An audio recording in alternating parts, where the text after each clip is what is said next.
Vendarle pa so nekateri opozicijski svetniki opozorili, da občina premalo varčuje pri sebi in predvsem jemlje najšibkejšim, tudi društvom in javnim zavodom. Razen, da so šli v ukinjanje recimo tečaja tujega jezika v drugem razredu, kar se mi zdi neodgovorno, medtem ko na drugi strani pa vidimo, da so stroški delovanja občinske uprave celo narasli. Župan Alojzij Muhič odgovarja, da so vse porabnike proračunskega denarja pozvali, da so sami podali predloge o zmanjšanju sredstev na določenih postavkah.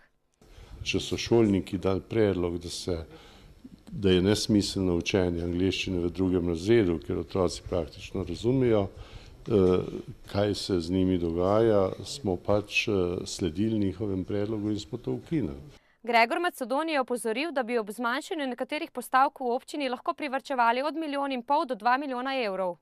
To so postavke mestni potniški promet, to so postavke javne razsvetljave oziroma tokovina za javno razsvetljavo, to so postavke materialnih stroškov recimo na področju najema za razvojno-izobraževalni center.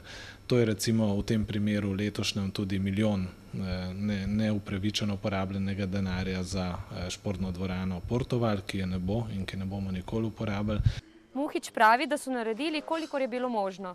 Iz 5 milijonov minusa prideti na pozitivno nulo oziroma na redno likvidnost ni tako slab rezultat in to ni mačji kašelj, kdor se karkoli na finance spozna.